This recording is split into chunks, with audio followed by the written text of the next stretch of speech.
اس نے پہلی بار کسی کو اپنا دوست، اپنا ہمدرد پایا۔ مہر نے اس سے وعدہ کیا تھا، سکینہ تم فکر مت کرو، جیسے ہی میری اور تمہارے بھائی کی شادی ہوگی میں تمہیں اپنے ساتھ حویلی لے آؤں گی، پھر تمہیں کسی سے ڈرنے کی ضرورت نہیں پڑے گی۔ یہ دوستی سکینہ کی زندگی میں امید کی واحد کرن تھی، مگر وہ اس بات سے بے خبر تھی کہ اس کا اپنا بھائی اور بھابھی اسی دوستی کو اپنے گھنانے منصوبے کے لیے استعمال کر رہے ہیں۔ کامران اور فرح جو پہلے ہی شاہ خاندان کو لوٹنے کا منصوبہ بنا چکے تھے، مہر اور سکینہ کی اس گہری دوستی کو اپنے سب سے بڑے ہتھیار کے طور پر استعمال کیا۔ کامران نے شاہ انڈسٹریز میں کام کرتے ہوئے اہم دستاویزات اور مالی معاملات تک رسائی حاصل کر لی۔ اس دوران جب کامران نے یہ سارا گھپلا کیا، زاویار کاروبار کے سلسلے میں ملک سے باہر تھا، جس نے کامران کو اپنا منصوبے کو عملی جامہ پہنانے کے سنہری موقع فراہم کیا۔ زاویار ہر چیز پر نظر رکھتا تھا، لیکن اس کی ذرا سی لاپرواہی کامران کی کامیابی بن گئی۔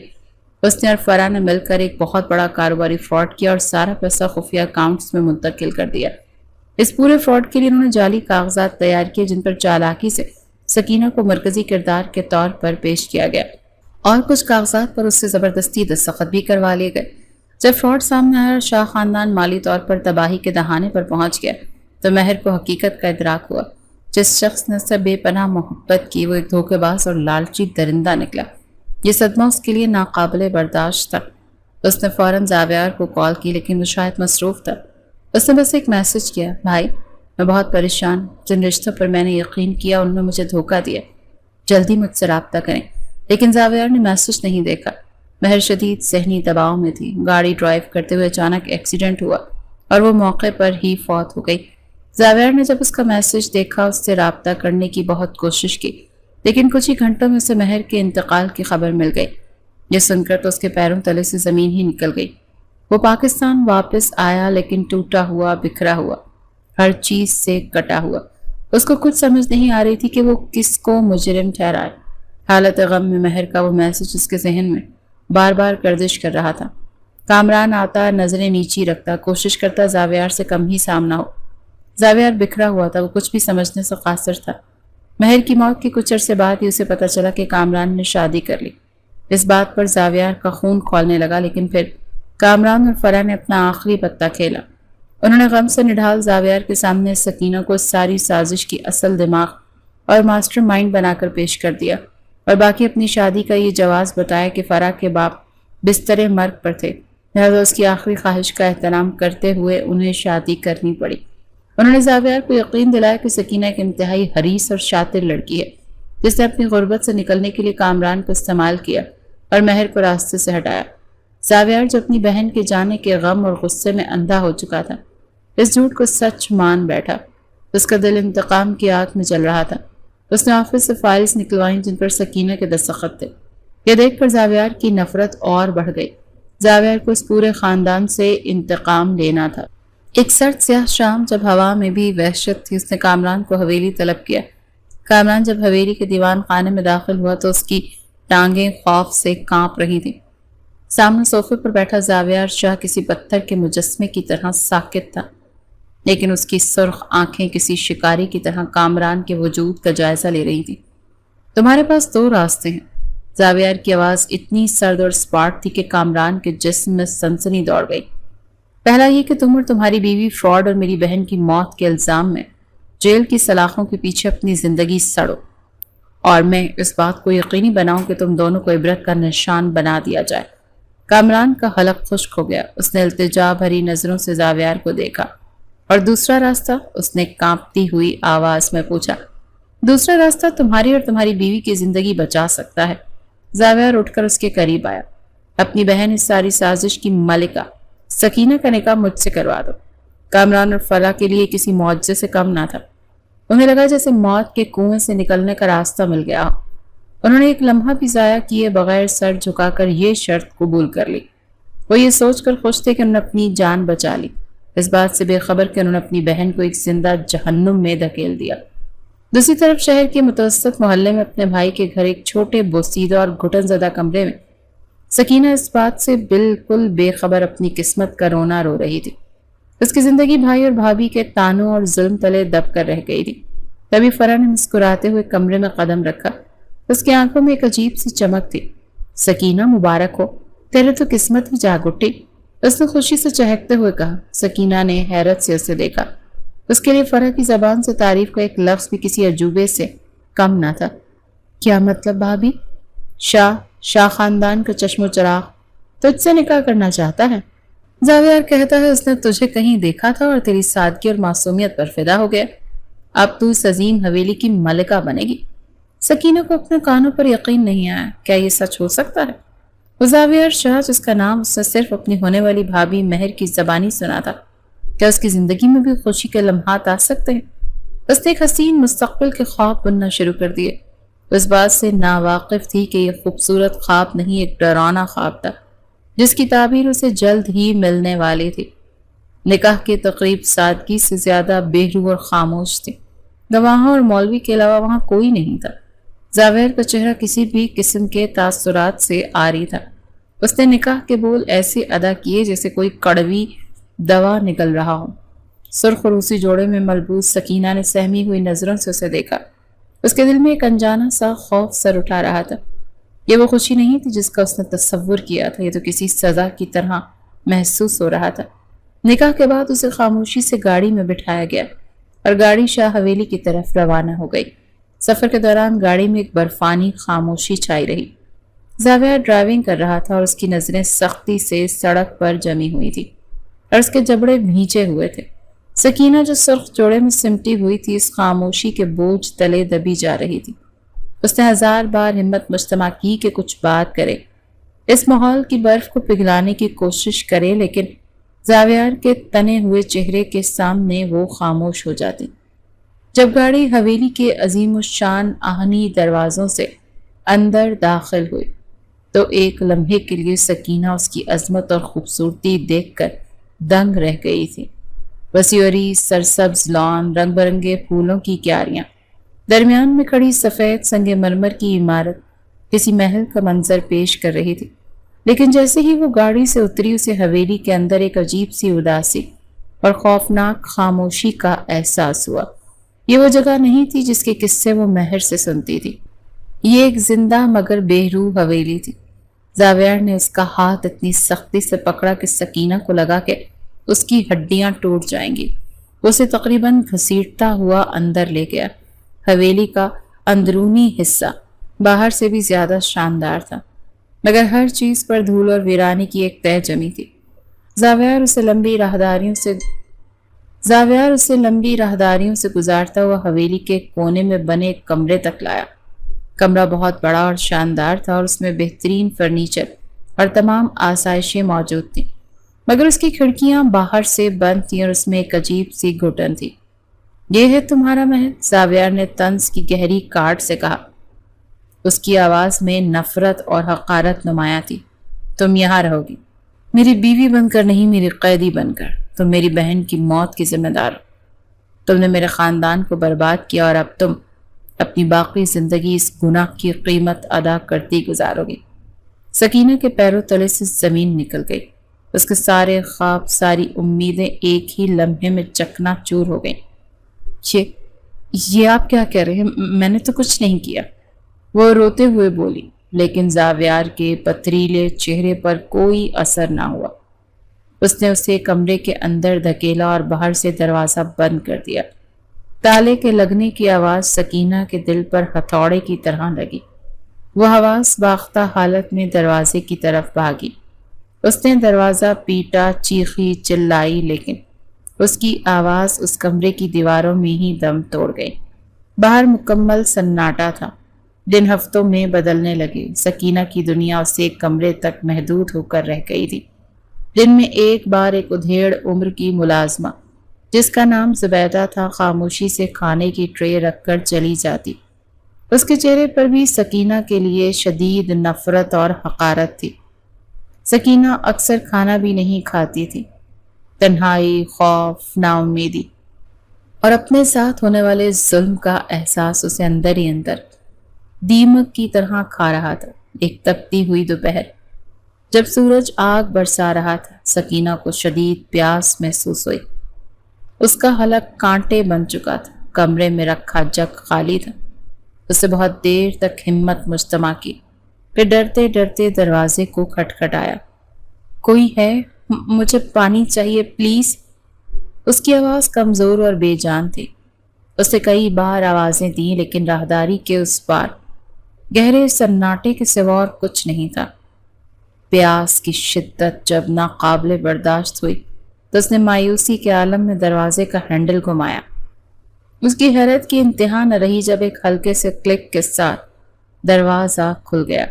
شاید آج صبح کھانا رکھنے والی ملازمہ غلطی سے تالا لگانا بھول گئی۔ ایک لمحے کے لیے اس کے دل میں آزادی کی ایک ننھی سی کرن جاگی، لیکن اگلے ہی لمحے زاویار کا خوفناک چہرہ نظروں میں گھوم گیا اور وہ وہیں ٹھٹک گئی، مگر پیاس اسے باہر نکلنے پر مجبور کر رہی تھی۔ وہ کانپتے قدموں سے کمرے سے باہر نکلی۔ راہداری لمبی چوڑی اور بالکل سنسان تھی۔ دیواروں پر لگی بڑی بڑی پینٹنگز اسے گھور رہی تھی۔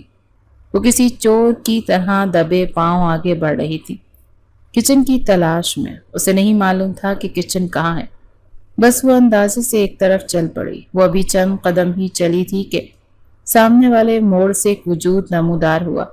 وہ زاویار تھا۔ اسے یوں آزاد گھومتے دیکھ کر زاویار کی آنکھوں میں خون اتر آیا۔ اس کے نتنے غصے سے پھول گئے۔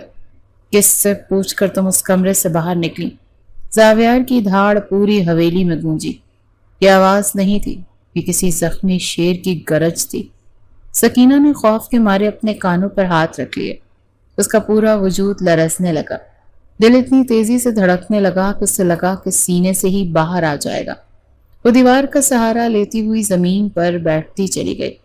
اس کا سانس اکھڑنے لگا، آنکھوں کے سامنے اندھیرا چھانے لگا۔ پلیز چلائیں مت، مجھے آپ سے ڈر لگتا ہے، وہ ہانپتے ہوئے ٹوٹی پھوٹی آواز میں بولی۔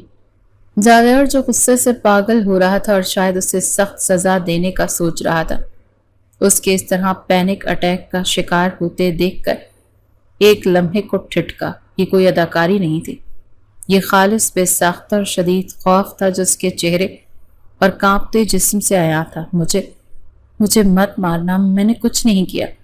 سکینہ دیوانہ وار رونے لگی۔ اس کی آنکھیں خوف اور دہشت سے کسی ہرنی کی طرح پھیلی ہوئی تھی۔ وہ اپنے آپ کو بچانے کے لیے مزید سکڑ گئی۔ زاویار نے حیرت اور ایک انجانی پریشانی کے ملے جلے تاثرات سے اس کی طرف ایک قدم بڑھایا تھا، لیکن اس کے قدم بڑھاتے ہی سکینہ مزید چیخنے لگی تھی۔ نہیں، تم بھی بھیا بھابھی کی طرح مجھے مارو گے، پر میں نے کچھ نہیں کیا، سچ میں۔ یہ جملہ ایک تیر کی طرح زاویار کے دل و دماغ میں پیوست ہو گیا۔ بھیا بھابھی کی طرح، یہ کیا تھا؟ ایک شاطر سازشی اور لالچی لڑکی جب اپنے بھائی پر بھی حکومت کرتی ہوں، ایسی بات کیوں کرے گی؟ اسے جو کہانی سنائی گئی تھی، یہ منظر اور یہ الفاظ اس کہانی سے بالکل میل نہیں کھا رہے تھے۔ اس کے ذہن کے پردے پر پہلی بار شک کی ایک گہری اور واضح لکیر ابھری۔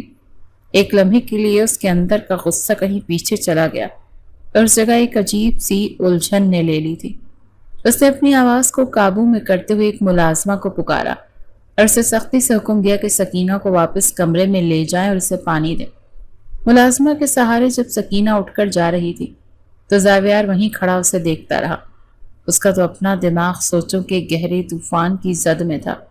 آج پہلی بار اسے لگا کہ شاید کہانی وہ نہیں ہے جو اسے سنائی گئی ہے۔ سکینہ کے منہ سے نکلے ہوئے وہ بے ساختہ اور خوفزدہ الفاظ زاویار کے ذہن میں ہتھوڑے کی طرح برس رہے تھے۔ وہ اپنے وسیع و عریض اسٹڈی روم میں بے چینی سے ٹہل رہا تھا۔ اس کے سامنے میز پر مہر کی تصویر رکھی تھی، جس کی مسکراتی آنکھیں اس سے سوال کرتی اسے محسوس ہو رہی تھی۔ کیا میں غلطی کر رہا ہوں مہر؟ اس نے تصویر سے مخاطب ہو کر کہا، لیکن کامران اور فرح، ان کے پاس تمام ثبوت تھے، تمام کاغذات، بینک سٹیٹمنٹس، سب کچھ تو سکینہ کے خلاف تھا۔ پھر یہ خوف کیسا، یہ مظلومیت کیسی؟ اسے کامران کی باتیں یاد آئیں۔ زاویار بھائی وہ بہت شاطر ہے، وہ معصومیت کا ایسا ڈرامہ کرتی ہے کہ کوئی بھی دھوکہ کھا جائے۔ اس نے ہم سب کو اپنی انگلیوں پر نچا رکھا ہے، لیکن آج جو منظر اس نے دیکھا تھا وہ کسی ڈرامے کا حصہ نہیں لگ رہا تھا۔ اس نے فیصلہ کیا کہ وہ اس معاملے کی تہہ تک پہنچے گا۔ غصے میں آ کر اس نے ایک غلطی تو کر دی تھی، لیکن وہ اس غلطی کے ساتھ اب مزید نہیں جی سکتا تھا۔ اسے سچ جاننا تھا۔ اس نے حویلی کی سب سے پرانی اور وفادار ملازمہ زبیدہ بیگم کو اپنے پاس بلایا۔ زبیدہ بیگم نے اپنی پوری جوانی اور بڑھاپا شاہ خاندان کی خدمت میں گزار دیا تھا۔ وہ زاویار اور مہر کو اپنے بچوں کی طرح سمجھتی تھی اور مہر کی موت پر بھی وہ دل سے دکھی تھی۔ اسی لیے وہ بھی سکینہ کو اپنی مالکن کا قاتل سمجھ کر اس سے شدید نفرت کرتی تھی۔ زبیدہ بیگم، زاویار نے سنجیدگی سے کہا، میں چاہتا ہوں کہ آپ آج سے سکینہ پر نظر رکھیں۔ شاہ جی، میں تو پہلے اس منحوس پر نظر رکھے ہوئے ہوں۔ ایک لقمہ بھی آپ کے حکم کے بغیر اس کے حلق سے نیچے نہیں اترتا۔ زبیدہ نے نفرت سے کہا۔ نہیں، زاویار نے ان کی بات کاٹی، اس طرح نہیں۔ میں اسے سزا نہیں دینا چاہتا، میں اسے سمجھنا چاہتا ہوں۔ آپ اس کے پاس بیٹھیں، اس سے باتیں کرنے کی کوشش کریں، دیکھیں کہ وہ کیسی ہے، کیا سوچتی ہے، کیا کہتی ہے۔ مجھے اس کے بارے میں سب کچھ جاننا۔ زبیدہ بیگم حیران رہ گئی۔ شاہ جی کے لہجے میں غصے کی جگہ الجھن اور تجسس تھا۔ انہوں نے حکم کی تعمیل میں سر جھکا دیا۔ اگلے دن سے زبیدہ بیگم نے اپنا رویہ بدل لیا۔ جب وہ کھانا لے کر سکینہ کے کمرے میں گئیں تو نفرت سے ٹرے کے بجائے نرمی سے میز پر رکھا۔ سکینہ جو کھانے میں سہمی بیٹھی تھی، حیرت سے انہیں دیکھا۔ کھانا کھا لو بیٹی، یوں بھوکا رہنے سے کچھ حاصل نہیں ہوگا۔ زبیدہ بیگم کی آواز میں غیر متوقع نرمی تھی۔ سکینہ کو یقین نہیں آیا۔ اس نے ڈرتے ڈرتے اس کی طرف دیکھا۔ زبیدہ بیگم اس کے قریب آ کر ایک کرسی پر بیٹھ گئی۔ کیوں کرتی ہو خود پر یہ ظلم؟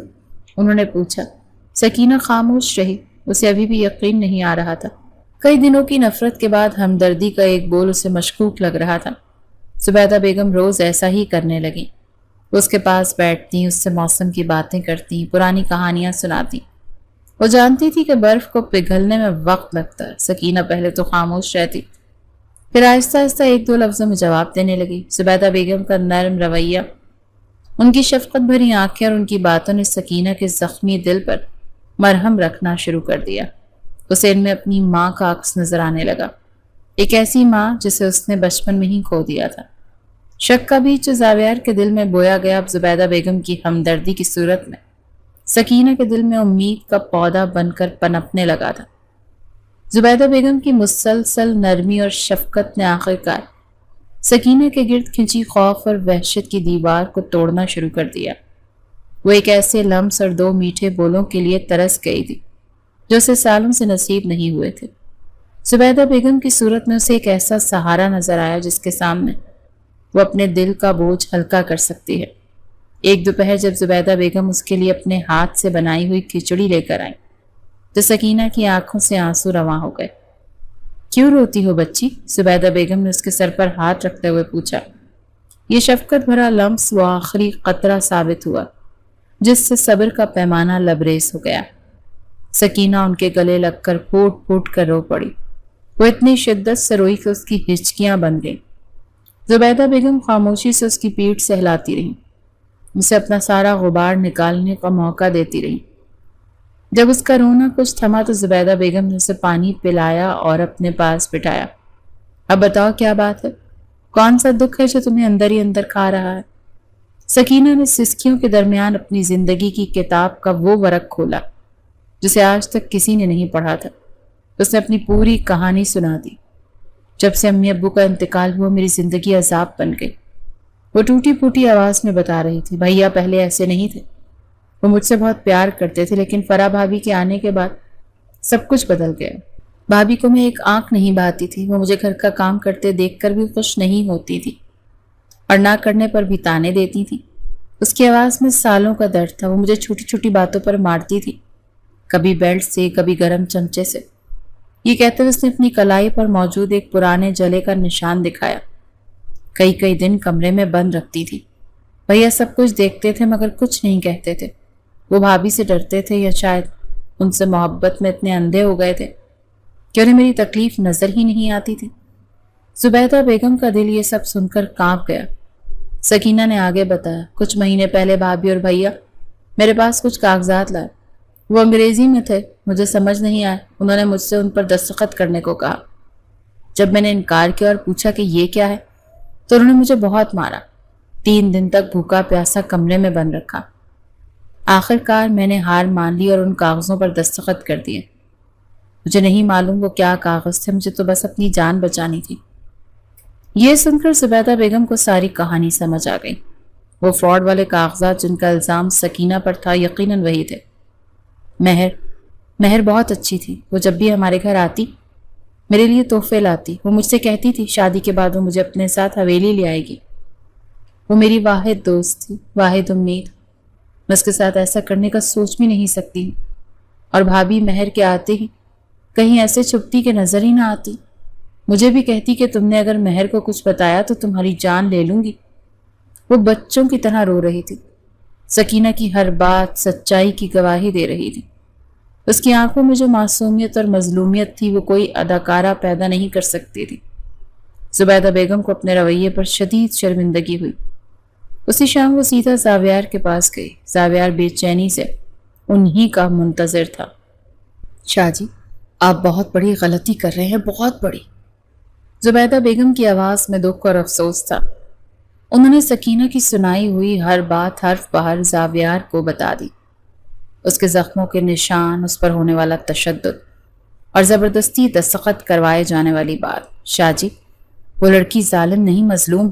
اس کی آنکھوں میں جو سچائی ہے وہ میں نے دیکھی. آپ نے قیدی کو نہیں، ایک بے سہارا اور مظلوم بچی کو اس حویلی میں قید کیا ہوا، کو سکتے میں ڈال دیا. اس کا دل لرز گیا. اگر یہ سب سچ زبیدہ بیگم کی باتوں نے، تو اس نے ایک معصوم کے ساتھ کتنا بڑا ظلم کر ڈالا. اس کے اندر کا انتقام اب پچھتاوے کی آگ میں بدلنے لگا. زبیدہ بیگم کی سنائی ہوئی درد بھری داستان نے زاویار کے شک کو یقین میں بدلنے کی پہلی سیڑھی فراہم کر دی. اس کے دل میں پچھتاوے کی ایک گہری ٹیس اٹھی. وہ بار بار سکینہ کے خوفزدہ چہرے اور زبیدہ بیگم کے الفاظ کو یاد کر رہا تھا. اب اسے ہر حال میں مکمل سچائی تک پہنچنا تھا. اس نے فوراً اپنے سب سے قابل اعتماد اور پرانے ساتھی اسلم کو فون کیا. اسلم نہ صرف اس کی کمپنی کا مینیجر تھا بلکہ ایک سمجھدار اور با اصول انسان بھی تھا جو شاہ خاندان کا وفادار تھا. اسلم، مجھے تمہاری فوری مدد چاہیے. زاویار کے لہجے میں ایسی سنجیدگی تھی کہ اسلم سمجھ گیا کہ معاملہ غیر معمولی ہے. حکم کریں سر. تم فوراً لاہور جاؤ، وہاں کامران اور فرا رہتے ہیں. مجھے ان کے بارے میں سب کچھ جاننا ہے، ان کا ماضی، ان کے مالی معاملات، ان کے پڑوسیوں سے ان کے تعلقات، اور سب سے اہم سکینہ کی زندگی ان کے ساتھ کیسی گزری. مجھے ہر چھوٹی سے چھوٹی تفصیل بھی چاہیے. اسلم، خفیہ طور پر تحقیقات کرو، کسی کو کانوں کان خبر نہ ہو. مجھے سچ چاہیے، چاہے وہ کتنا ہی کڑوا کیوں نہ ہو. اسلم نے حکم کی تعمیل کی اور اگلی ہی فلائٹ سے لاہور روانہ ہو گیا. اس دوران زاویار نے خود بھی سکینہ کو ایک آخری بار پرکھنے کا فیصلہ کیا. وہ جاننا چاہتا تھا کیا اس میں واقعی وہ شاطر دماغ ہے جس کا الزام اس پر لگایا گیا. وہ کچھ کاروباری فائلیں جن میں فراڈ کی تمام تفصیلات، پیچیدہ مالیاتی دستاویزات اور بینک ٹرانزیکشنز کے کاغذات تھے، لے کر سکینہ کے کمرے میں گیا. سکینہ اسے اچانک کمرے میں دیکھ کر سہم گئی اور وہ فوراً ہی کھڑی ہو گئی. زاویار نے طنزیہ مسکراہٹ کے ساتھ وہ فائلیں اس کے سامنے میز پر پھینک دیں. اس کا لہجہ اب بھی سرد تھا مگر اس کے اندر ایک طوفان برپا تھا. دیکھو تو، یہ ہے تمہاری محنت کا نتیجہ، تمہاری ذہانت کا شاہکار، اس عظیم فراڈ کے کاغذات. پہچانو تو اپنی اس کامیابی کو. تم نے تو بڑے بڑے بزنس ٹائکونز کو پیچھے چھوڑ دیا. سکینہ نے خوفزدہ اور حیران نظروں سے ان فائلوں کو دیکھا. اسے ڈرتے ڈرتے کاغذ اٹھایا. اس پر لکھی پیچیدہ انگریزی اصطلاحات، اعداد و شمار کے لمبے چوڑے گراف اور بینکنگ کی زبان اس کے سر کے اوپر سے گزر رہی تھی. اس کے چہرے پر الجھن، ناواقفیت اور بیچارگی کے سوا اور کچھ نہیں تھا. وہ تو ٹھیک ہے، ان پر لکھی ہوئی سرخی بھی نہیں پڑھ پا رہی تھی. اس نے سوالیہ نظروں سے زاویار کی طرف دیکھا جیسے پوچھ رہی ہو کہ یہ سب کیا ہے. یہ منظر زاویار کے لیے کسی گواہی سے کم نہیں تھا. اس کا دل نرمی سے بھر گیا. اس نے ایک ایسی لڑکی کو مہینوں اذیت دی جسے یہ تک نہیں معلوم کہ اس کا جرم کیا ہے. وہ جس نفرت کی آگ میں چل رہا تھا وہ ایک معصوم کو جھلسا رہی تھی. یہ احساس اس کے لیے ناقابل برداشت تھا. وہ خاموشی سے فائلیں اٹھا کر کمرے سے باہر نکل گیا. اس دن کے بعد سے اس کے رویے میں ایک غیر معمولی تبدیلی آنے لگی. اس نے سکینہ کے کمرے کے باہر تالا لگانا چھوڑ دیا. اس نے زبیدہ کو ہدایت کی کہ سکینہ کو بہترین کھانا دیا جائے اور اس کی ضرورت کا خیال رکھا جائے. وہ جو خود اس کے سامنے نہیں جاتا تھا لیکن کبھی کبھار دور سے راہداری سے اسے دیکھتا. وہ دیکھتا کہ سکینہ گھنٹوں کھڑکی کے پاس بیٹھی خلا میں گھورتی رہتی. اس کی آنکھوں میں اب بھی وہی ویرانی تھی. زاویار کو اپنی نفرت پر اب شدید غصہ آنے لگا. اس نے ایک ایسے پھول کو مسل دیا جو پہلے ہی طوفانوں کا مارا ہوا تھا. شہر پر شام کے سائے گہرے ہو رہے تھے جب آسمان کا رنگ اچانک بدلنے لگا. کالے خوفناک بادل ہر طرف امڈ آئے اور دیکھتے ہی دیکھتے دن میں رات کا سما ہو گیا. ٹھنڈی ہوا کے جھونکے چلنے لگے جو جلد ہی تیز اور شور مچاتی طوفانی ہواؤں میں بدل گیا۔ پھر آسمان ٹوٹ پڑا۔ بادلوں کی گرج، بجلی کی آنکھوں کو خیرہ کر دینے والی چمک اور بارش کی تیز بوچھاڑوں نے ساری حویلی کو اپنی لپیٹ میں لے لیا۔ زاویار اپنے کمرے کی کھڑکی کے پاس کھڑا باہر کے منظر کو دیکھ رہا تھا، لیکن اس کا دماغ کہیں اور تھا۔ وہ مسلسل سکینہ اور اپنی کی گئی زیادتیوں کے بارے میں سوچ رہا تھا۔ ہر بار بادل جب گرجتے اس کا دل کسی انجانے خوف سے دھڑک رہا تھا۔ اسے اسلم کی رپورٹ کا بے چینی سے انتظار تھا۔ اچانک طوفان کے شور کو چیرتی ہوئی ایک دل خراش چیخ اس کی سماعت سے ٹکرائی۔ اس کا دل حلق میں آ گیا۔ چیخ حویلی کے اس کونے سے آئی تھی جہاں سکینہ کا کمرہ تھا۔ زاوی آ گیا۔ وہ ایک لمحے ضائع کیے بغیر دیوانہ وار اس کے کمرے کی طرف بھاگا۔ سکینہ کو اندھیرے اور طوفان سے شدید فوبیا تھا۔ شادی سے پہلے جب بھی وہ کوئی غلطی کرتی، اس کا بھائی کامران اور بھابھی فرح اسے سزا کے طور پر طوفانی راتوں میں گھر کے تاریک اسٹور روم میں بند کر دیتے۔ بادلوں کی گرج اور بجلی کی چمک اس کے لیے کسی عذاب سے کم نہیں تھی۔ آج جب طوفان شروع ہوا تو وہ تمام پرانے خوف جاگ اٹھے۔ کمرے کی بتیاں بھی بجلی کی کڑک سے بند ہو چکی تھی۔ وہ خوف سے کانپتی ہوئی پلنگ سے نیچے اتری اور کمرے کے ایک کونے میں دیوار سے لگ کر بیٹھ گئی۔ اس کی آنکھیں دہشت سے پھیلی ہوئی تھیں اور ہر گرج پر اس کے منہ سے چیخ نکل جاتی۔ آخرکار اس کا نازک اعصابی نظام جواب دے گیا اور وہ بے سد ہو کر وہیں گر گئی۔ زاویہ جب اس کے کمرے کے دروازے پر پہنچا تو وہ اندر سے بند تھا۔ سکینہ دروازہ کھولو، سکینہ دروازہ کھولو، وہ چلاتا رہا لیکن اندر سے کوئی جواب نہیں آیا۔ اب وہ مزید انتظار نہیں کر سکتا تھا۔ اس نے اپنے مضبوط کاندھے کی پوری قوت سے دروازے پر ٹکر ماری۔ ایک، دو اور تیسری ٹکر میں لکڑی کا پرانا دروازہ چرچراتا ہوا ٹوٹ گیا۔ اندر کا منظر دل دہلا دینے والا تھا۔ ایمرجنسی لائٹ کی ہلکی سی روشنی میں سکینہ فرش پر بے حس و حرکت پڑی تھی۔ اس کا چہرہ زرد اور سانسیں بے ترتیب تھی۔ ایک لمحے کے لیے اس کی سانس رکی، اسے لگا جیسے اس کی دنیا ختم ہو گئی۔ اس نے آگے بڑھ کر زاویار کو اپنی باہوں میں اٹھایا۔ وہ پھول کی طرح ہلکی اور نازک تھی۔ اس کا ٹھنڈا وجود زاویار کے بازوؤں میں تھا۔ وہ اسے اٹھا کر سیدھا اپنے کمرے کی طرف بھاگا، وہ کمرہ جہاں آج تک اس کی ماں اور بہن کے علاوہ کسی عورت نے قدم نہیں رکھا تھا۔ اس نے نرمی سے سکینہ کو اپنے بستر پر لٹایا۔ اس کے چہرے کی معصومیت نے زاویار کے دل کے تار چھیڑ دیے۔ اس کے چہرے پر آئے ہوئے بالوں کو ہٹایا اور فوراً ڈاکٹر کو فون کیا۔ ڈاکٹر نے آ کر اسے چیک کیا اور بتایا کہ شدید خوف اور ذہنی دباؤ کی وجہ سے وہ بے ہوش ہو گئی ہے۔ انہوں نے اسے انجیکشن لگایا اور کچھ دوائیں دے کر آرام کا مشورہ دیا۔ پوری رات زاویار اس کے سرہانے کرسی پر بیٹھا رہا۔ وہ ایک پل کے لیے بھی وہاں سے نہیں ہٹا۔ وہ خاموشی سے اس کے معصوم چہرے کو دیکھتا رہا جس پر اذیت اور خوف کے سائے اب بھی موجود تھے۔ اس نے ہمت کر کے اس کا ٹھنڈا ہاتھ اپنے ہاتھوں میں لیا۔ اسی دوران اس کی نظر سکینہ کی کلائی پر موجود اس پرانے جلے ہوئے زخم کے نشان پر پڑی جس کا ذکر زبیدہ بیگم نے کیا تھا۔ اس نشان کو دیکھ کر زاویار کے دل میں نفرت کا آخری شائبہ بھی دم توڑ گیا۔ اس کی جگہ شدید پچھتاوے، ہمدردی اور ایک انجانی سی تڑپ نے لے لی۔ رات بھیگتی رہی اور طوفان تھمتا رہا۔ زاویار ساری رات سکینہ کے پاس بیٹھا رہا، اس کا ہاتھ اپنے ہاتھ میں تھامے جیسے وہ اسے دنیا کے ہر خوف سے بچا لینا چاہتا ہو۔ اس کے چہرے کو تکتا رہا اور سوچتا رہا کہ اس معصوم کے چہرے کے پیچھے کتنے دکھ اور کتنے زخم چھپے۔ ہر گزرتے لمحے کے ساتھ اس کے دل میں پچھتاوے کا احساس گہرا ہوتا جا رہا تھا اور اس کی جگہ ایک نرم، گرم اور انوکھا سا جذبہ لے رہا تھا جسے وہ پہلے کبھی محسوس نہیں کر پایا۔ یہ محبت تھی، ایک ایسی محبت جو نفرت کی راکھ سے پیدا ہوئی تھی۔ جب صبح کی پہلی کرن نے کمرے میں جھانکا تو سکینہ کی آنکھ کھلی۔ اس نے خود کو ایک ناآشنا مگر انتہائی پرسکون کمرے میں پایا۔ پھر اس کی نظر برابر میں کرسی پر بیٹھے زاویار پر پڑی جس کی آنکھیں بھیگ رہی تھیں اور اس کا ہاتھ تھامے ہوئے وہ ایک دم گھبرا کر اٹھ بیٹھی اور اپنا ہاتھ کھینچ لیا۔ میں یہاں کیسے؟ اس کی آواز میں خوف تھا۔ سکینہ کو ہوش آیا۔ اس نے جلدی سے اپنے آنسو پونچھے۔ تم ڈرو مت سکینہ، رات تمہاری طبیعت خراب ہو گئی تھی۔ اس کی آواز میں سرد مہری نہیں بلکہ ایک عجیب سی نرمی اور شرمندگی تھی۔ اسی لمحے کمرے کے دروازے پر دستک ہوئی۔ زاویار نے اٹھ کر دروازہ کھولا تو سامنے اسلم کھڑا تھا۔ اس کے چہرے پر سنجیدگی اور ہاتھ میں ایک چھوٹا سا بیگ سر میں واپس آ گیا۔ اندر آؤ اسلم۔ زاویار نے اسے اندر آنے کا راستہ دیا۔ اسلم نے کمرے میں بستر پر خوفزدہ بیٹھی سکینہ کو دیکھا اور پھر زاویار کو۔ سمجھ گیا حالات بدل چکے۔ سر، آپ کا شک بالکل ٹھیک تھا۔ آپ ٹھیک کہتے تھے۔ ساری سازش کامران اور فرح کی تھی۔ سکینہ کا نام صرف استعمال ہوا۔ اسلم نے بغیر کسی تمہید کے کہا۔ زاویار نے آنکھیں بند کر لی۔ سچ اس کے سامنے تھا، اتنا ہی کڑوا جتنا اس نے سوچا تھا۔ ثبوت؟ زاویار نے پوچھا۔ اسلم نے اپنے بیگ سے ایک چھوٹی سی ڈیجیٹل وائس ریکارڈ ڈیوائس نکالی۔ سر، کامران اور فرا آج کل بہت خوش ہیں، وہ سمجھتے ہیں وہ کامیاب ہو گئے۔ میں نے ان کے گھر کے قریب ایک خبر دینے والے کو کچھ پیسے دیے، اس نے خفیہ طور پر ان کی گفتگو ریکارڈ کر لیا، آپ خود سن لیں۔ اسلم نے ڈیوائس آن کی، کمرے میں فرا کی تیز اور طنزیہ آواز گونجی۔ شکر ہے جان چھوٹی اس منحوس سے، ساری زندگی کا روگ تھی، ساری دولت ہماری ہے اور وہ معصومیت کی دیوی اس مغرور زاویار کی قید میں سڑتی رہے گی۔ بے وقوف، سمجھتا ہے سکینہ جیسی ڈرپوک اور جاہل لڑکی اتنے بڑے فراڈ کی منصوبہ بندی کر سکتی ہے۔ اور پھر ایک زوردار قہقہا گونجا۔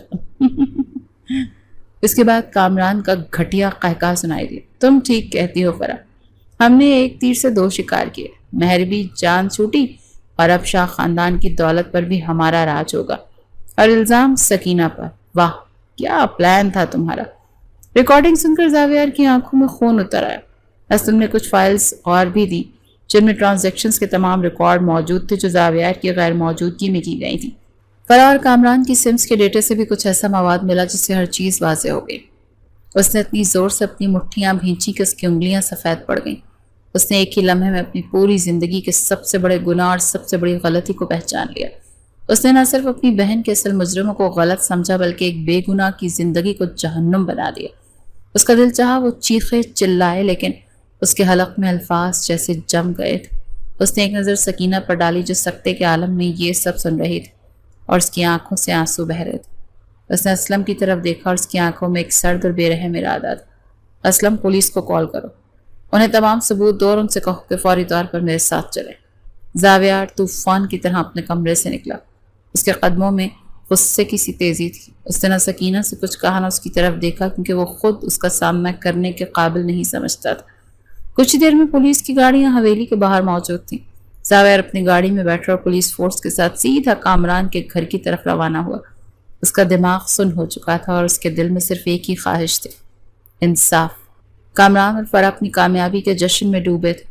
وہ ناشتے کی میز پر بیٹھے مستقبل کے سہانے خواب دیکھ رہے تھے کہ اچانک دروازے پر زوردار دستک ہوئی۔ کامران نے پولیس کے ساتھ کھڑے دیکھا تو اس کے ہوش اڑ گئے۔ زاویار دروازہ کھولا، سامنے ہی کھڑا۔ زاویار بھائی، آپ یہاں، یہ سب کیا ہے؟ وہ ہکلانے لگا۔ فرا بھی گھبرا کر وہاں آ گئی۔ آؤ بہنوئی صاحب، اندر تو آئیے، اس نے بناوٹی مسکراہٹ کے ساتھ کہا، مگر اس کی آنکھوں میں خوف صاف ظاہر نظر آ رہا تھا۔ زاویار کو جواب دیے بغیر اندر داخل ہوا۔ اس نے جیب سے ڈیوائس ریکارڈر نکالا اور اونچی آواز میں اسے چلایا۔ شکر ہے جان چھوٹی اس منحوس سے۔ اپنی ہی آوازیں سن کر کامران اور فرا کے چہروں کا رنگ اڑ گیا۔ ان کے پیروں تلے سے زمین نکل گئی۔ وہ پتھر کے بت بنے ایک دوسرے کو دیکھ رہے تھے۔ تمہاری سزا اب یہاں سے شروع ہوتی ہے، زاویار نے برف کی طرح ٹھنڈے لہجے میں کہا۔ تم لوگوں نے صرف فراڈ نہیں کیا، تم نے میری بہن کو مارا، تم نے ایک معصوم لڑکی کی زندگی برباد کی۔ تم لوگ جیل میں سڑو گے اور میں اس بات کو یقینی بناؤں گا۔ پولیس انسپکٹر نے آگے بڑھ کر ان دونوں کو ہتھکڑیاں پہنائیں۔ ہمیں کس جرم میں گرفتار کیا جا رہا ہے؟ ہمارے خلاف کیا ثبوت ہے؟ فرا نے چیختے ہوئے کہا۔ فراڈ، دھوکہ دہی، ایک لڑکی پر سالوں تشدد کرنے اور اسے حبس بیجا میں رکھنے کے الزام۔ انسپکٹر نے سختی سے کہا، اور ثبوت؟ آپ کی اپنی آواز۔ کامران اور فرا کو گھسیٹ کر پولیس گاڑی میں ڈال گئی۔ جاتے جاتے کامران نے التجا بھری نظروں سے زاویار کو دیکھا، مگر زاویار کے چہرے پر پتھر جیسی سختی تھی۔ آج انصاف کا دن تھا اور رحم کی کوئی گنجائش نہیں تھی۔ جب زاویار حویلی واپس آیا تو اس کے کاندھوں پر سے ایک بوجھ اتر چکا تھا، مگر دل پر ایک اس سے بھی بھاری بوجھ آ گیا تھا، شرمندگی اور گناہ کا بوجھ۔ اسے اب سکینہ کا سامنا کرنا تھا، اور یہ کام کامران اور فرا کا سامنا کرنے سے کہیں زیادہ مشکل تھا۔ وہ بھاری قدموں سے اپنے کمرے کی طرف بڑھا جہاں اس کی معصوم قیدن، اس کی بے گناہ بیوی اس کی منتظر تھی۔ جب وہ اپنے کمرے میں داخل ہوا تو سکینہ وہیں بستر پر بیٹھی تھی۔ اس کی آنکھیں رو رو کر سوج گئی تھی، لیکن آج ان میں خوف کی جگہ ایک عجیب سی ویرانی اور تھکن تھی۔ وہ زاویار کو دیکھ کر نہ سہمی نہ ڈری، بس خالی نظروں سے اسے دیکھتی رہی۔ زاویار کے لیے یہ لمحہ قیامت سے کم نہیں تھا۔ اس کی ہمت جواب دے رہی تھی۔ وہ دھیمے قدموں سے چلتا ہوا اس کے قریب آیا اور پھر اس کے سامنے فرش پر گھٹنوں کے بل بیٹھ گیا۔ شاہ حویلی کا مغرور اور طاقتور مالک آج ایک مجرم کی طرح سر جھکائے بیٹھا تھا۔ اس کی آنکھوں میں آنسو تھے۔ سکینہ، میں تمہارا گنہگار ہوں، میں اندھا ہو گیا تھا اپنے غم اور غصے میں۔ اس کی آواز ٹوٹ رہی تھی۔ میں نے اپنے دکھ کا بدلہ ایک اور معصوم سے لیا۔ مجھ سے بڑا ظالم اور گنہگار کوئی نہیں۔ میں نے تمہارے مجرموں کو، اپنے مجرموں کو، ان کے انجام تک پہنچا دیا، لیکن میں خود کو کیسے معاف کروں؟ میں تمہارا سامنا کرنے کے بھی لائق نہیں۔ اس نے اسے ساری حقیقت بتا دی کہ کس طرح کامران اور فرانہ سے ورغلایا اور کس طرح وہ ان کے جھوٹ کا شکار ہو گیا۔ سکینہ سکتے کے عالم میں سب کچھ سنتی رہی۔ اس کے لیے یہ سب کچھ سمجھنا مشکل ہو رہا تھا۔ میں تمہیں آزاد کرتا ہوں سکینہ۔ زاویار نے سر اٹھا کر اس کی طرف دیکھا۔ تم مکمل طور پر آزاد ہو، تم جہاں جانا چاہو جا سکتی ہو۔ میں تمہاری باقی زندگی کے تمام اخراجات اٹھانے کی ذمہ داری لیتا ہوں۔ تم جو بھی فیصلہ کرو کہ مجھے منظور ہوگا، بس اگر ہو سکے تو مجھے معاف کر دینا۔ کمرے میں ایک طویل گہری خاموشی چھا گئی۔ سکینہ نے آنسوں سے بھری آنکھوں سے اسے دیکھا۔ جب وہ بولی تو اس کی آواز میں ایک نئی اور غیر متوقع طاقت اور ٹھہراؤ تھا۔ آپ نے مجھے اس کمرے میں قید کیا تھا، لیکن میرے بھائی بھابھی نے تو میری روح کو سالوں سے قید کر رکھا تھا۔ آپ کا انتقام تو چند مہینوں کا تھا، ان کا ظلم تو میری پوری زندگی کا تھا۔ آپ نے مجھے اس قید سے تو آزاد کر دیا، لیکن ان کی دی ہوئی قید سے بھی آپ ہی نے مجھے نجات دلائی ہے۔ اس کے الفاظ زاویار کے دل پر مرہم کی طرح لگے۔ ایک طویل خاموشی کے بعد زاویار نے ہمت کر کے اپنے دل کی بات کہی۔ سکینہ، میں جانتا ہوں کہ ہمارا نکاح انتقام کی بنیاد پر ہوا، ایک جھوٹ کی بنیاد پر، لیکن میں اس رشتے کو محبت کی بنیاد پر اب نبھانا چاہتا ہوں۔ ان چند مہینوں میں تمہاری معصومیت اور تمہارے صبر نے مجھے بدل دیا۔ میں تم سے نفرت کرتے کرتے نہ جانے کب تم سے محبت کرنے لگا ہوں۔ کیا تم مجھے اپنی زندگی میں ایک موقع دو گی، ایک ساتھی کے طور پر، ایک شوہر کے طور پر؟ سکینہ کے لیے سب ایک خواب کی طرح تھا۔ جس شخص سے وہ موت کی حد تک ڈرتی تھی، آج وہی شخص اس کی پناہ گاہ بن گیا۔ جس نے اسے سب سے بڑا زخم دیا، وہی اس کا مسیحا بن گیا۔ اس نے کوئی جواب نہیں دیا، بس شرما کر ایک نئی امید کے ساتھ اپنی نظریں جھکا لیں۔ اس کی یہ خاموشی کسی بھی اقرار سے بڑھ کر تھی۔ زاویار نے جب اس کی خاموش رضامندی دیکھی تو اس کی آنکھوں سے تشکر کے آنسو بہہ نکلے۔ وہ بستر پر اس کے قریب سرک آیا اور کانپتے ہاتھوں سے اس کا چہرہ تھام لیا۔ سکینہ، اس کی آواز جذبات کی شدت سے بھر آ گئی۔ اس نے دھیرے سے اس کے ماتھے پر بوسہ دیا، ایک ایسا بوسہ جس میں مہینوں کا پچھتاوا، احترام اور بے پناہ محبت شامل تھی۔ سکینہ کی آنکھیں بند ہو گئیں اور اس کے جسم سے خوف کی آخری لہر بھی گزر گئی۔ زاویار نے اسے اپنی باہوں میں بھر لیا۔ دونوں کی تیز دھڑکنیں ایک دوسرے پر آیا تھیں۔ اس کا ایک ہاتھ سکینہ کی کمر پر، جو اسے تحفظ اور ملکیت کا احساس دلا رہا تھا، اور اس نے سکینہ کو خود سے قریب کرتے ہوئے اس کے آنسوؤں سے بھیگے گالوں کو، پلکوں اور بالوں میں اپنی محبت کی شدتیں لٹانا شروع کر دیں۔ یہ نفرت کے بعد محبت کی پہلی برسات تھی جو دو پیاسی روحوں کو سیراب کر رہی تھی۔ اس رات انتقام کی آگ پر قائم ہونے والا رشتہ محبت کے مقدس بندھن میں ہمیشہ کے لیے بن گیا، اور دو ٹوٹے ہوئے وجود ایک دوسرے کی باہوں میں پگھل کر ایک ہو گئے۔ شاہ حویلی کی فضا بالکل بدل گئی۔ ویرانی اور اداسی کی جگہ خوشی اور مسکراہٹوں نے لے لی۔ حویلی کے سرسبز باغ میں سکینہ اور زاویار ہاتھ میں ہاتھ ڈالے چہل قدمی کر رہے تھے۔ سکینہ کے چہرے پر اب خوف یا اداسی کا شائبہ تک نہیں تھا، بلکہ ایک پرسکون، دلکش اور پراعتماد مسکراہٹ تھی۔ وہ اب وہ سہمی ہوئی لڑکی نہیں، بلکہ اس حویلی کی حقیقی مالکہ تھی۔ وہ زاویار کو مہر کے لگائے ہوئے گلاب کے پودوں کے پاس لے گئی۔ دیکھیں، یہ گلابی رنگ کتنا خوبصورت ہے، اس نے ایک پھول کو چھوتے ہوئے کہا۔ تمہاری مسکراہٹ سے زیادہ نہیں، زاویار نے اس کی آنکھوں میں دیکھتے ہوئے محبت سے جواب دیا۔ حویلی کی قیدن اب آزاد تھی، نہ صرف کمرے کی قید سے بلکہ اپنے ماضی کے ہر خوف سے بھی۔ نفرت کی سیاہ رات کے بعد اس کی زندگی میں محبت کا ایک نیا، روشن اور حسین سویرا طلوع ہو چکا تھا۔